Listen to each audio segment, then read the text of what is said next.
welcome back, guests. Today we have the pleasure of having Gian Luca Feremi, who has an amazing company. He's the founder and CEO of WisePath. He's got a very, very original approach to doing personality tests involving AI and gaming.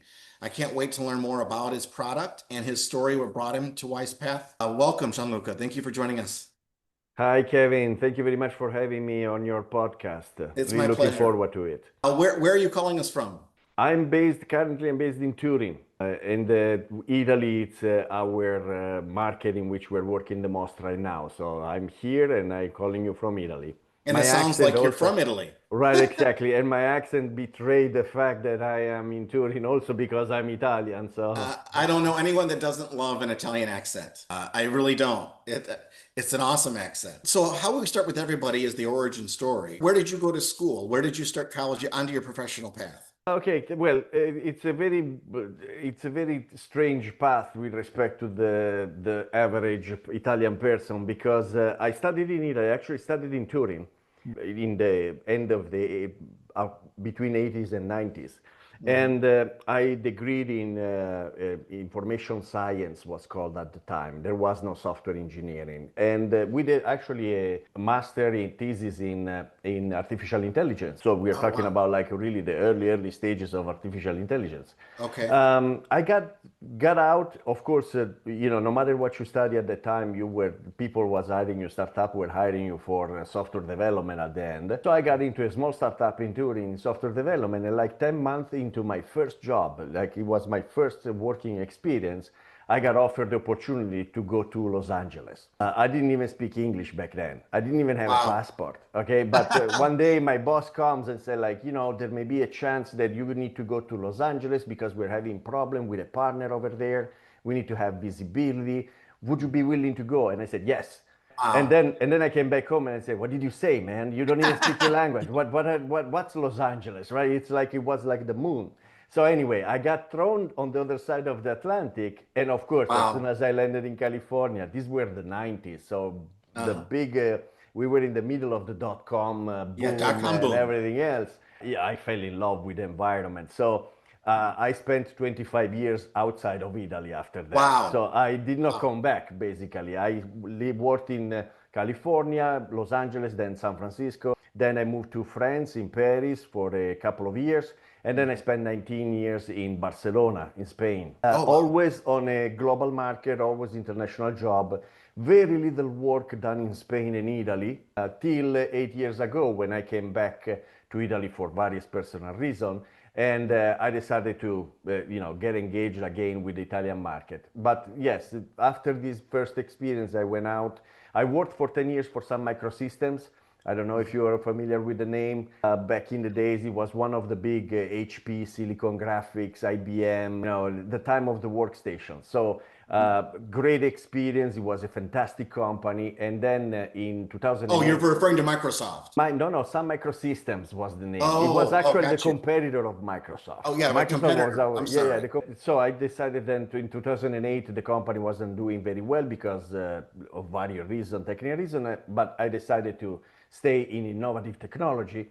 And I began to work to open my company. Opened my company at the time I was living in Spain, so I opened my startup in Spain, and I was giving consulting work. Always in innovative technology, mostly related around video because these were like 2006, 2008. Let's say YouTube came out, right? That was the time.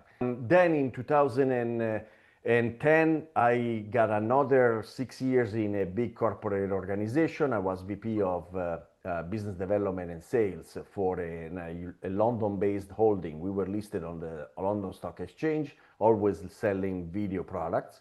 And then after that, that experience finished, and I realized that I needed to change to pivot into something much more leading edge. Video wasn't anymore that leading edge back at that time. We're talking about 2016 at this point, Yeah. and that was the time instead of virtual reality and augmented reality and immersive experiences. So what I did is that I pivot my startup from a consulting business into a software development company for solution in the virtual reality and augmented reality space. In order to learn this very quickly, I basically dedicated for free my services to a startup in Barcelona where I was working exclusively on this technology, and it was a blast because also it wasn't just a change in technology, it was also a cultural change. You know, like at that time I was 40 something. And the oldest person in the startup I was working for was 26. So they were working in a complete asynchronous way. You know, they were using WhatsApp, and you know, it was just Yeah. the beginning of WhatsApp. They were, Yeah. you know, they were using Google, writing document, in, you know, in 16 hands, not just 4 hands. And for me, this was like, you know, mind-boggling because I was coming from a corporate environment in which you used mail basically as your tool to Yeah. communicate with people, right? Yeah. And when you were writing a document, like, you know, you first, it was passing through the phases of approval, and then there was a person that owned the document. The final, this was instead like completely asynchronous, completely parallel. So big cultural change. By the way, little digression. That's also where it started thinking about the soft skills. You know, Oh, what you need in order to make these changes when you find these type of changes that you have to face. You know, it's not that I much about see. technology. It begins to be about other stuff. Anyway, Mm. to make a long story short, in 2018, 2 years after that I was working for this startup, I decided to move to Italy to bring this technology to Italy, which was way behind Spain at the time. And we started having a very good run. You know, just in a year, we did like 150,000 euro in services. We were working mostly Wow. for digital marketing company and events. And then Okay. COVID came. Mm. 2020, COVID came. The market was destroyed. There was, because it Yes. was all events. So you can imagine it was like, you Can't, know, no one can be with anybody. Yeah. right. The You know, when you say destiny, it's right at the just before COVID, we closed a deal with a textbook editor publishing company in Italy to write 2 applications, one VR application and another web app. They were supposed to be used in together with their textbooks for the art and music. One app was allowing you to play music with the tracks of other musicians, and one virtual reality app was the museum, a virtual museum. Oh, I'm wow. saying all this because this was the time in which another piece, another big component of what WisePath does was added, which I realized how little education was using technology and how much kids enjoyed using technology, I modern love it. technology, to be educated about very old and boring stuff. And Yes. one of the thing that this visionary publisher was saying is like, you know, they had these textbooks about art. And I don't know if you're familiar with Pablo Picasso Guernica. Well, it's a painting, basically, it's 7 meters long and 4 meters high. When you go Okay. to the museum, basically it's a huge wall of the museum. It's impressive to see this painting, right? Gotta be. But he Yeah. said in our textbooks, it's 2 pages of a textbook. And besides, the textbook goes like Yeah. this. So Yeah. half of the painting is inside the pages. So I said, you see this Guernica and you cannot understand why, you know, what is dramatic about this, because you see it over there. Once they Yeah. put the VR glasses, they could see the painting in the real dimension, which is again impressive. You know, you see this It's seven gotta be meter long for amazing. me. It's like, yeah, exactly. It's like a huge graffiti, you What know. museum is it in? I think that that's the Prado in Madrid. Okay, in Madrid. Okay. Hmm. Yeah.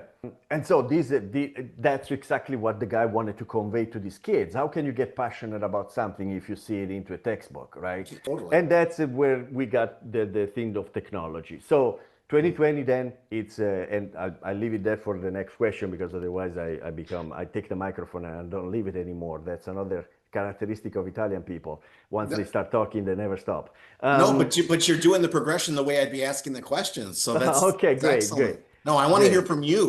You're doing the progression that I'd normally be guiding somebody along. Okay, So great. so you realize you want to start educating people with technology because we're in Correct. the technology age. What brought you to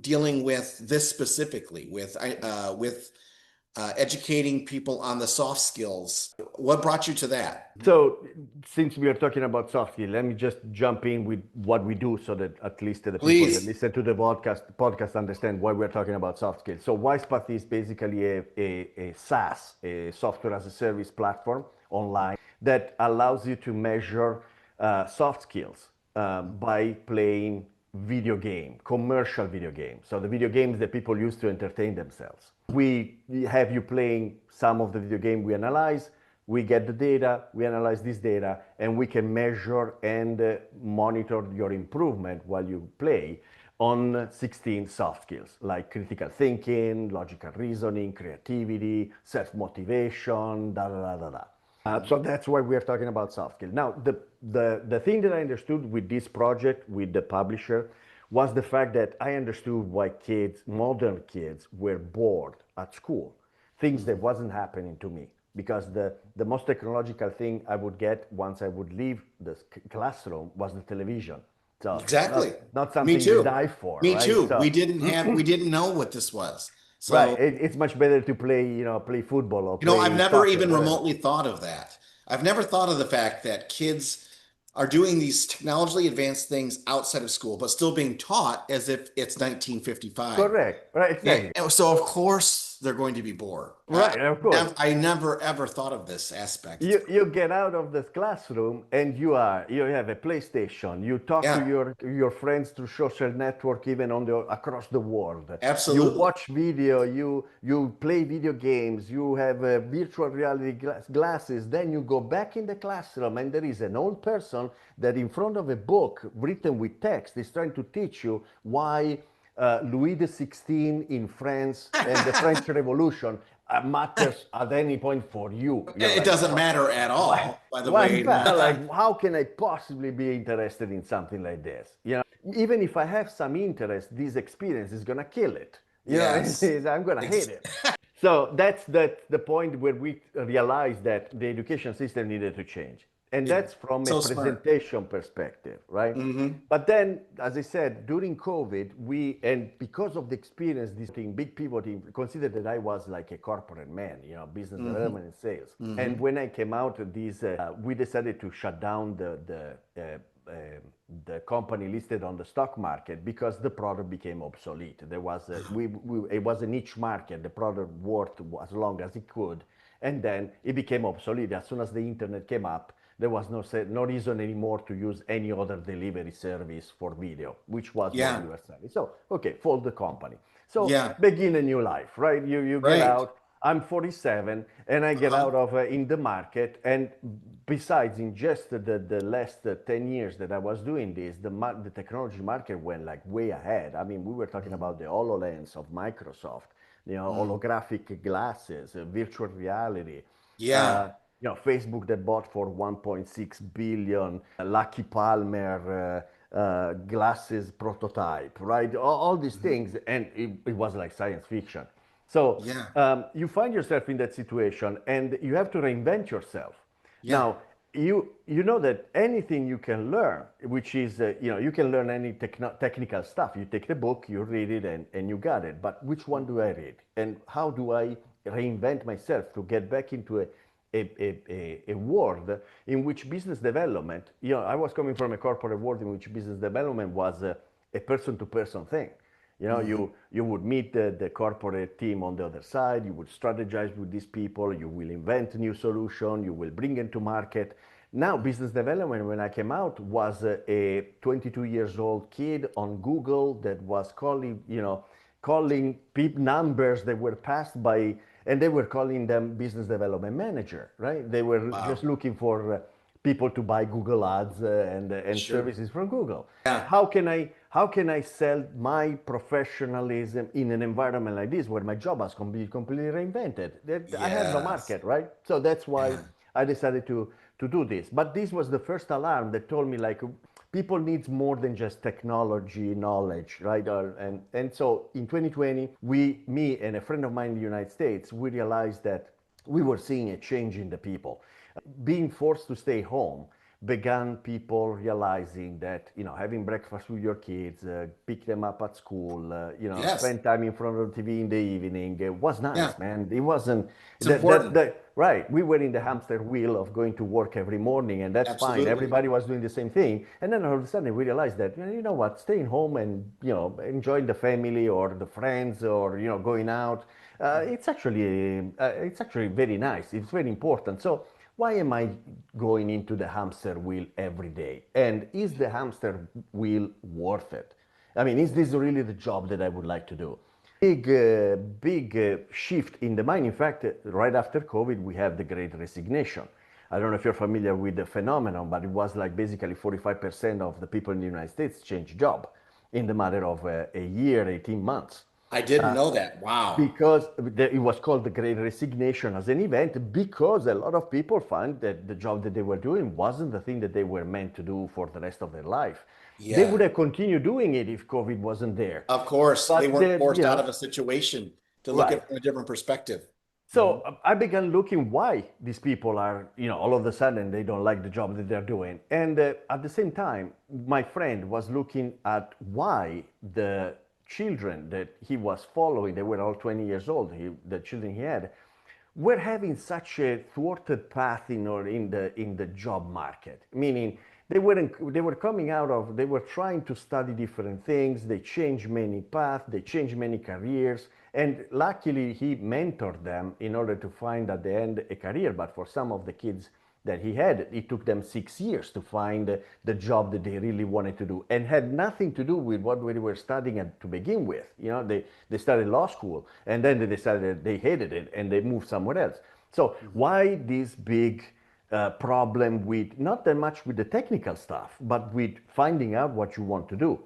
And Yeah. that's when we realized that the key was the non-cognitive skills. The knowledge that wasn't related to technical stuff, but was related to how you do things. What is your professional personality, we call it.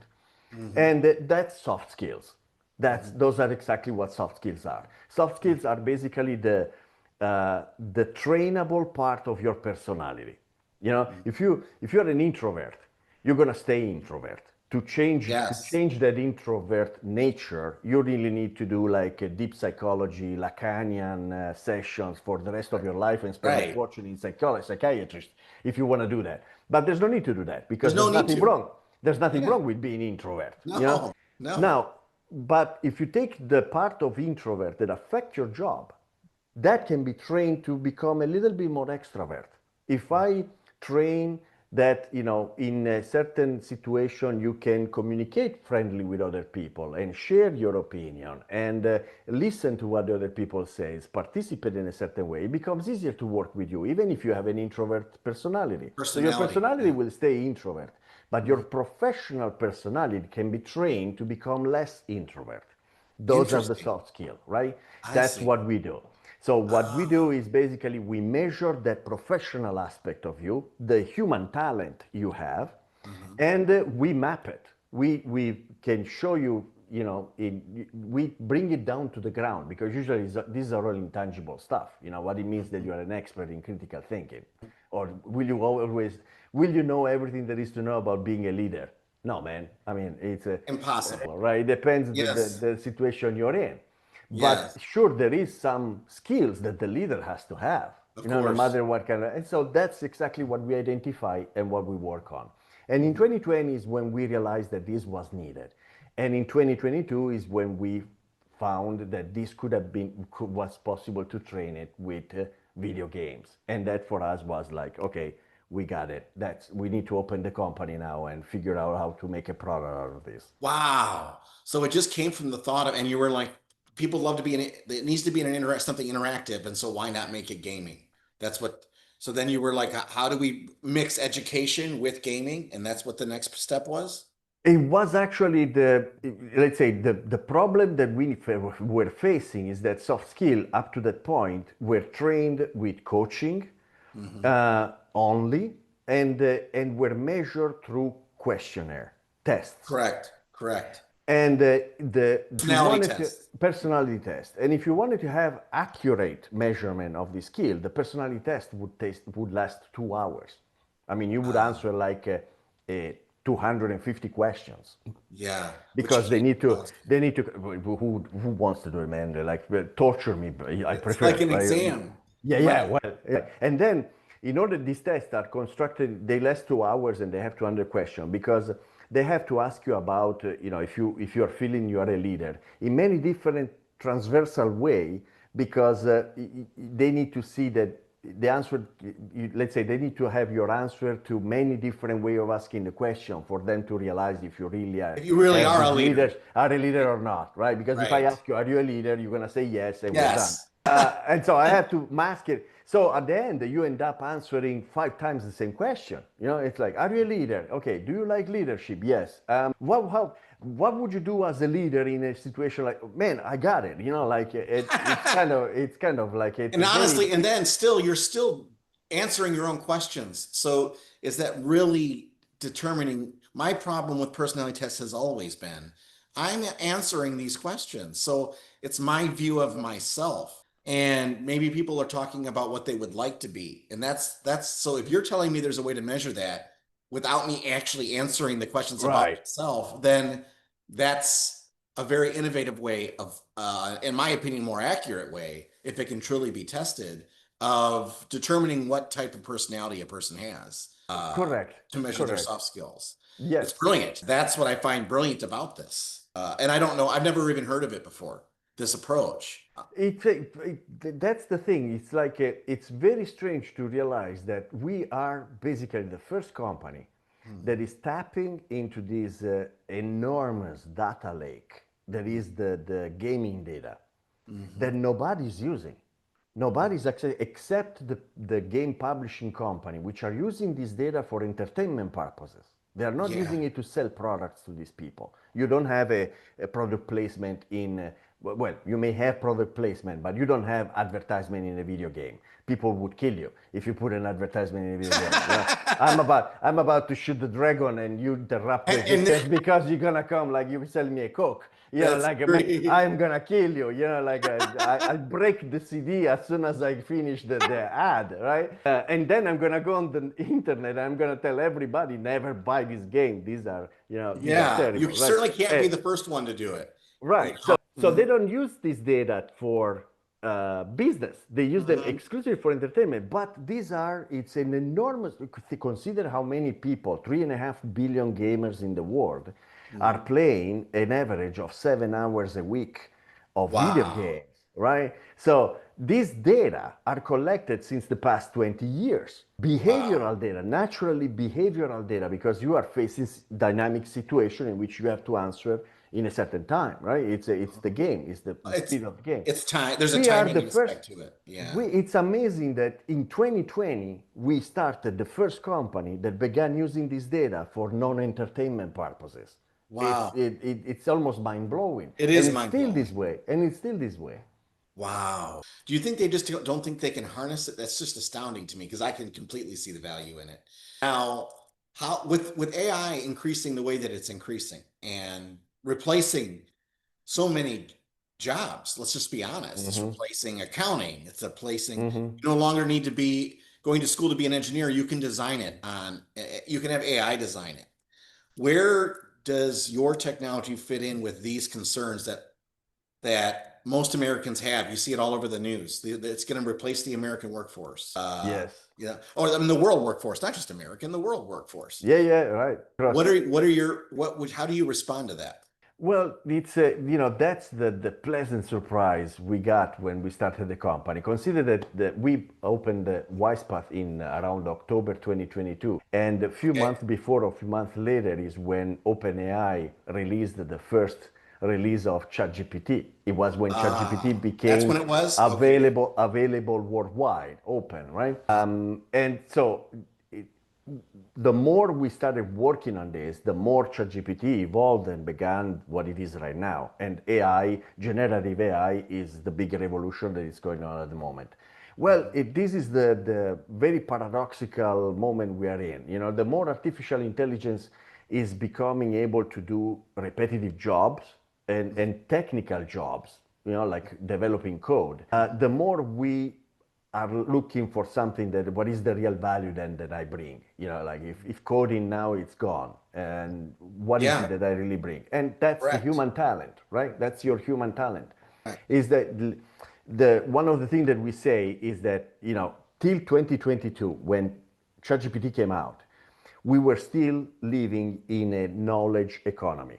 I don't know if you remember the name. He came out with that back in the early 2000 with IBM. You know, they were talking about the knowledge economy. The biggest thing that digital transformation at the time was focusing on was how do you code the knowledge a company has, which is their differentiator, their IP, their unique IP, sometimes proprietary IP, and you store it in a way that doesn't depend on the people that owns that IP. You know, like there was this ad of IBM. I don't know if you remember. There was this ad in which there was this guy that was supposed to go to this very important meeting to solve this very important problem, and it hits the head and has an amnesia.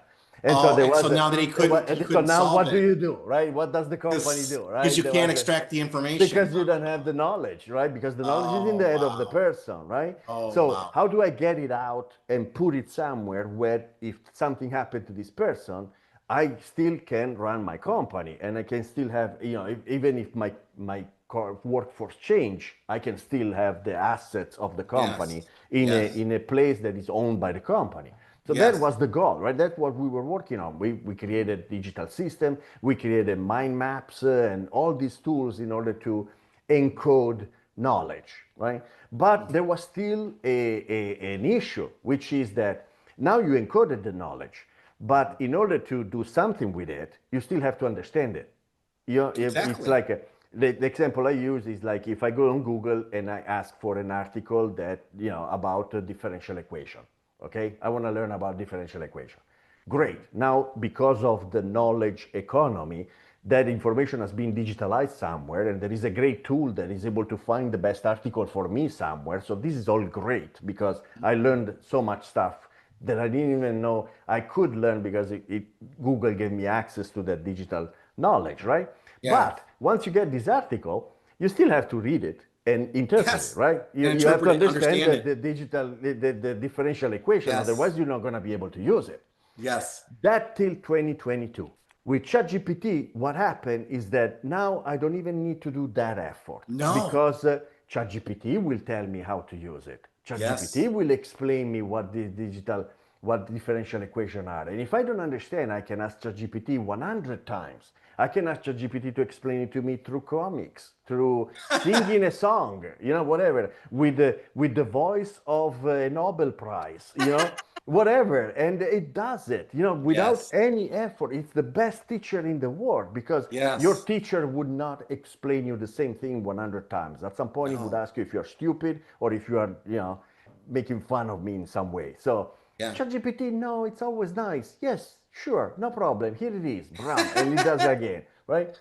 What does this mean? Is that in that moment, in 2022, we moved from a knowledge economy to a talent economy, meaning that from valuing knowledge, ChatGPT made knowledge a commodity. So now knowledge is commoditized. Everybody has access. You don't need anymore to be a technical person to code. You can go and tell them, I want an app that does this and that. My mom can code if she feels like now. Right? So what's the difference? Right. In a certain sense, well, like everything, every big change is scary, right? But it opens up door for creativity never thought before, right? You know, maybe my mom always had a great idea to make an app, but she just couldn't even start with thinking about it. And now she can make one. Now she can do it. Right. So, well, the differentiator at this point becomes not what you know, but what you do with what you know. And how you do that. Because that makes a huge difference, right? That's what separates. You can take like for instance, in our case, video games. Sure, they're great for entertainment. Great. Can we use it for something else? Yes. I'm not a gamer. I never develop a video game. I mean, I play video games. Yes, sure. I'm a gamer in that sense. Yes, but I'm not a publisher. You know. Yet, I know how. If something gives me the opportunity to use that knowledge, I know how to do something very creative with it that nobody thought about it before, and that is the economy we are in right now. So companies have to move completely from, they store the knowledge. Now they have it. All the IPR, it's all figured out. The database are full of their information. Everything has been legally trademarked and protected. Well, and now this ChatGPT comes in that begins taking this knowledge and explaining to everybody. Now it's about identifying the person that can be the most creative with this. And this, what at the end this means, is that tomorrow your chief technology officer could be a philosopher. It doesn't even have to have a knowledge of technology at all, but it understands the needs of the business, is great at interpreting the changes in the market, the trends, the needs, is great at explaining to an AI agent what application they should build. Well, that's my CTO, man. Yes. So how do I do in a company identify that maybe the person that I need the most is the guy that is answering the phone in the call center? And how do you determine that? And I You determine determine that, it by a gaming personality test. That's how you right. determine it. Exactly, in an accurate way. Because then the Yes. other piece is like, yeah, okay, I figure out, but if I trust what the guy wrote on the resume, man, everybody's going to be the CEO of this company. How do I do it accurately? And that's where the video games are the perfect tool. First, because it's very close to the new generation. And when we Yes. speak about new generation, keep in mind that we are talking about millennial. Millennial now are 40 years old. Yeah, they're not new So anymore. this is not new generation anymore. Okay, this is No, like I'm the old generation. They're not the old I generation, am but as definitely they're well. not the new one, right? So Yeah, so we're talking about the biggest chunk of the workforce we now are plays video games, 40 and right? So below. Yep. 40 and below, right? And that is the people that I can naturally measure now with something that they can do at home. And they don't even have to do it at the office. That's what I was going to ask. They can do this anywhere? Right, yes, Do they because just do they log into your website? How do they access the gaming? Very simple. Let's say this is another of the cool thing about our solution. Gaming happens on the gaming platform. So right Okay. now we are using Steam, which is the biggest portal for the distribution of video games for PC and Mac. What's it called? To Steam? Steam, yeah, Steam.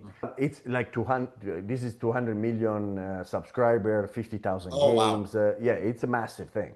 And what we do is that we analyze some of the game on Steam. So what you have to do is actually go on Steam and play the video game that we tell you to play, because those are the Okay. ones that we analyze and we can use, understand, interpret the data. Then you connect to our website, link your user in the website to your account in Steam, and at that point we can get the data from Steam to analyze them into the soft skill. And our website, all it does, it's a big calculator that at the end shows you the map of your talent, of your human Gotcha. talent. For the first time, you are able to see it. You are able to know exactly how good you are in this soft skill or that soft skill, and you can do something about it. You know? Wow, that's amazing. So yeah, so as an employer hiring and doing it for their staff, they create a Steam account and then they create account on your website. That's what takes place, and then Right. The the two, user, and then you feed the information of your username from your Steam to the username on yours, and that's how the correct. data gets collected per person. Correct. You link the two accounts. So you, as the in we call them players. You know, when we Uh-huh. go to a company, the players are the employees that are gonna play in order to be measured the soft skill. These Okay. people will go on Steam, create their account. Many people already have a Steam account. They're Hmm. already one of the 200 million that plays video game. Yeah. And then they download the game that we suggest and play the normal way. So you don't have to play on our platform. We don't make video games. These are video games that are truly entertaining, very successful video games. And then they go on our platform, link their user to the user So these in are games Steam, they may and get the play on data. their own anyway. How did you pick these certain Correct. games? How did you pick these games? Well, the thing started first in how do we pick the skills, right? So Okay. the idea was we needed to select first of all, and here is where Europe is a little bit ahead on the standardization. Well, Europe is fixated with standardizing. You know, it's actually one of the big Testing. difference. It's good for certain things, but now it's keeping our economy a little bit, constrained because we spend too much time telling what the thing should do instead of doing the thing. Doing you know? it. Yeah, just do it, man. You know, the bridge is falling. Just fix it. We'll regulate it later. Okay, we'll regulate it later. Instead, we'll sit down. We regulate it. The bridge fall. Then we have to build a new one, and then we regulate that. So anyway, there's a little comment on the European situation. But among good things that happens, one of the effort that they went through was to define what are the soft skills that are best in order to become an entrepreneur or to have digital skills, the required digital skills, or that are the most impactful into having a fulfilling life. And they call this process life comp, digicomp, and entrecomp, which are entrepreneurship competences. And so they defined these skills. So we took this work and we looked at what are the skills that were actually important for all three of these areas and that we could actually measure on video games, because there are certain skills like empathy. You can't measure empathy by yourself playing a video game. You need to interact with people. It's a required, that has to be trained or tested in a different environment. But logical reasoning, sure, you can test it with a video game. Sure. You know, self-motivation, self-discipline, absolutely. Even some aspect of communication can be tested in a video game. And how you manage a team definitely can be tested in a video game. Okay. So all these we identified these, we came up with these 16 skills, which are like the building blocks of the professional personality. Okay, 16 and then skills. we went on Steam and said, okay, what are the games that measure these skills? These right? 16 skills, got you. These 16 skills, right? And some games all the games measure more than one skill, of course. Not one game doesn't measure all the skills, of course, because you did the different games to measure different situations. But then we identified basically 20 games, 8 free-to-play games and 12 pay-to-play games, among which famous game like GTA 5. I don't know if you're familiar with the video game to the point of knowing GTA 5 is like the most popular video game on the planet. Okay? Is it really? Yeah, it's a video, look at it, it's a video game that exists since 10 years. It's about GTA 6 is about to come out, and you can feel the people, the excitement of the community, to see the new GTA 5, GTA 6, and so that's one of the games that we use. That you use. Right? Yeah. The first thing that we would like to develop is, let's say there is a lot of analysis. We built an entire methodology because once you measure the soft skills, then you have raw information that, if you analyze it properly, gives you a lot of knowledge, right? About the company, the team, the person, the students, or whatever it is. So we develop a methodology that allows you to extract this knowledge from the data we measure. And of course, you can develop much more in this methodology. And we are in the process of figuring out other things that you can extract from this data that we collect. But besides this, what we want to do right now is we would like to create an AI agent that can follow you during the learning process. So you play the video game, the map allows an AI agent to understand your professional personality, and the AI agent can now guide you into what is that, depending on what you want to do, and you can have this conversation with the AI agent. You can then, what are the skills that you need to develop? And it can come up also with exercises that are not just playing the video games, because playing the video games for us, it's like a digital gym where you can test and practice soft skills without running any risk. Yeah, imagine because you're not doing it in the actual job. Exactly, right. That's exactly right. Imagine, the way I learned about doing an interview is because I screwed up an enormous amount of interview, right? Exactly. You do it through trial and error. Right, trial and error, right? But in this trial and error process, you're actually burning opportunities. It has a real impact on the life of a person. Yeah. After that, they will have people playing all the time. And when they have to make a decision, part of their programming. And when they have to make a decision about talent, before making that decision, just print the map that they got till that point. Right? Exactly right. And you get the information to make a good decision. It's and that's what we are right now. in this stage, that's where we are looking for our seed investment to do exactly this step. Well, Begin to be able. how much are you looking for your seed investment? Well, this is a very good question because it has this is one of the things also about our dichotomic company. Right? We are an American holding. As I told you, WisePath is a Delaware corporation based in Delaware. Dallas. My co-founder lives in Dallas because we wanted to be a global company based in the United States. The United States is the holy grail for us. That's the market we want to change. And also we want to access the investment market of the United States. Of the United States, sure. Which is the biggest and the most advanced with respect to other countries. Now, the other foot of our company is in Spain. We have a subsidiary in Spain, which was my original startups that won a research project and created the first prototype, and we now put it under the holding. The holding owns a controlling stake in this subsidiary in Spain. So if when we look at investment, we talk to European investors and we talk to American investors. So and these are very different conversations because these are very different market, right?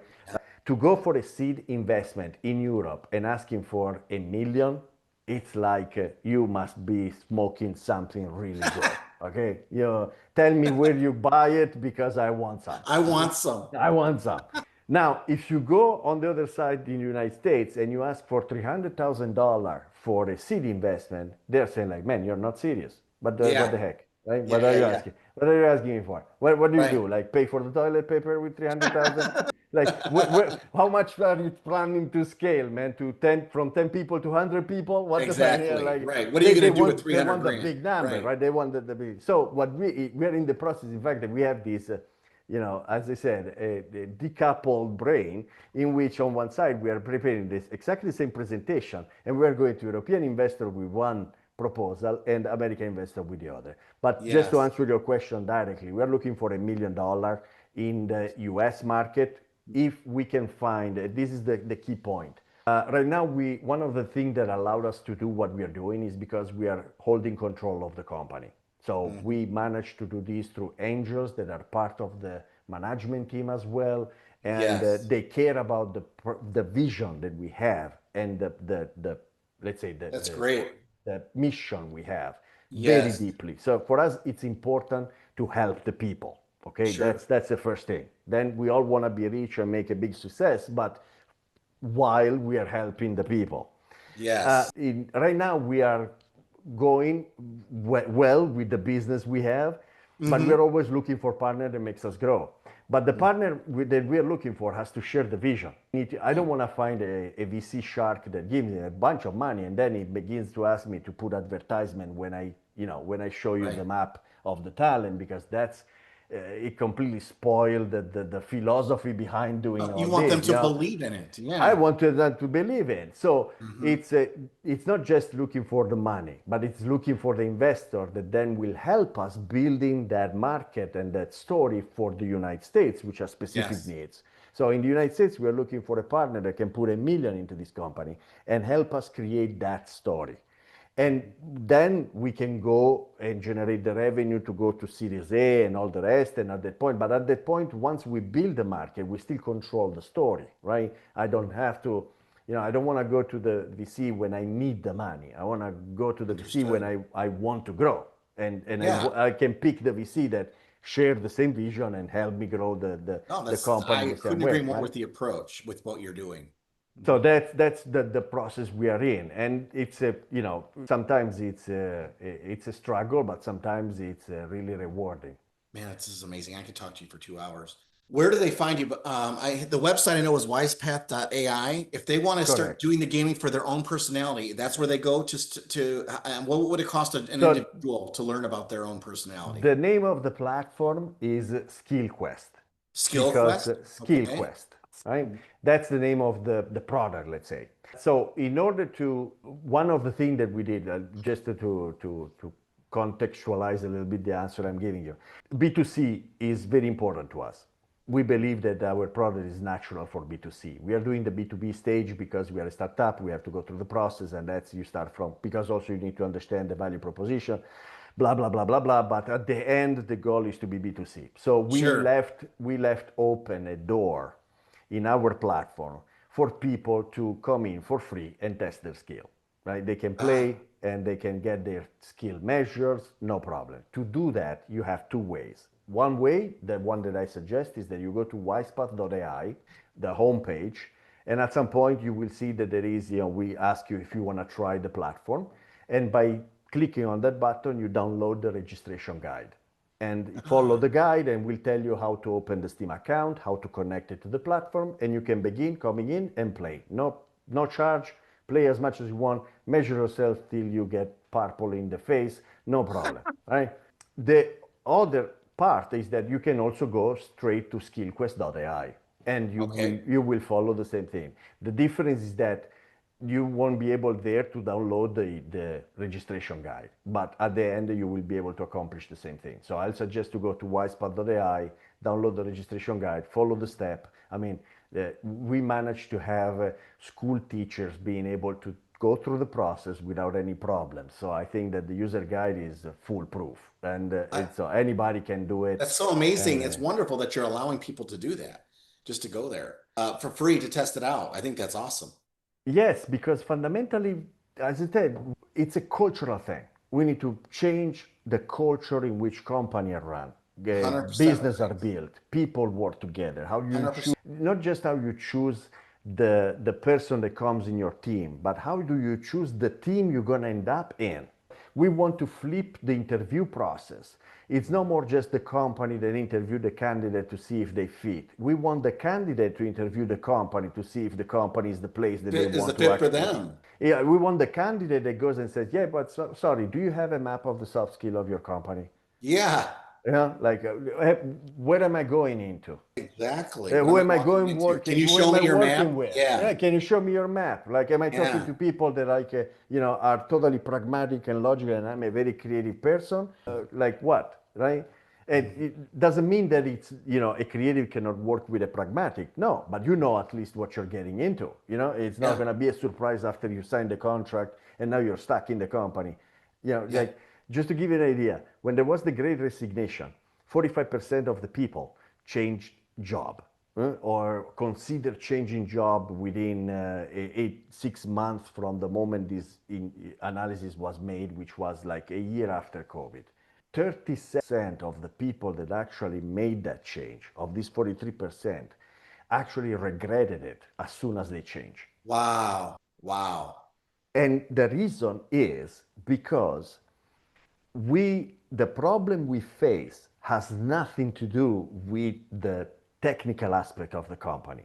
It's not a Mm-hmm, question of the product of the company or what the company is mm-hmm. the market is It's selling the into. culture and the job you're It's the doing it. culture, right? And since Yes. a lot of companies runs with the same culture, which still sees the employee as a number, revenue, revenue, revenue. Now you saw the announcement that Facebook made like 9 months ago, 6 months ago, in which they said that they were going to be even more Taliban with the system they have to measure the performance of the people. Who wants to work in an environment like I that, wouldn't. man? Man, I would. I would last 5 minutes. Then Me I either. would, I wouldn't be able to survive. And Me not either. because I'm not being able to do my job, but under that pressure and, I'm not going to be with the lens, micromanaged. I won't be micromanaged. at that level, and it comes like, which is the same thing about the business development manager for Google that sells Google Ads, right? Yes. A guy told me when we were having, he was actually, I was the customer. He was calling me in a cold call because, and I was, because the first time they told me, oh, Google wants to partner with you. I said, like, well, man, let's go into the call. If Google wants to partner with me, then they say partnership, but at the end you have to pay for that Of partnership. course. It's not partnership, man. That's called customer. Like that's called sales. It's not partnership. Partnership is a different thing, right? But anyway, I did the first, then I didn't do it anymore. But the first time I did, and this guy was Mhm. telling me, "Sorry, I need to record the video because at the end the video will be reviewed by an artificial intelligence system that will Wow. measure how effective you were in the job that you did." like, wow, man, just give me some slack, man. I mean, I may have a good day and a bad day. Yeah, I can't be reviewed at that That's level. craziness. It's dehumanizing at this It point. is. Well, Put dude, an it's going to put the artificial stress intelligence system. levels, people's stress levels are going to go out the roof with stuff like that. Correct, right. And in fact, the first things that now it's number one reason for accepting a job is no more salary. It's well-being. Mhm. That's Of the course. Oh, new it's a new well-being. entry. Yes, Yeah, it's well-being, absolutely. right? It's quality of life. Right, Yes. exactly. And by the way, it should be. That's the way it should be. That's the way it should be, right? In fact, Yes. We spend so much time at work. We should be suited more. God, your technology is so suited for the age that we're in and going into. It really is. I'm 100% looking into it myself. I'm yeah. sure my listeners are too. I wish I had more time. I don't want to cut any part of the podcast out, so I have to say goodbye to you on the podcast part. I'm going to talk to you afterwards for sure. All of you listening, please go to wisepath.ai. It's Gianluca Feremi. He and his partner, who lives in Dallas, have created this amazing technology. I strongly suggest doing it for yourselves, for your own path that you're in. Go to the free service and download the software, the application process, the registration to do it. Thanks a lot for your time, Gianluca.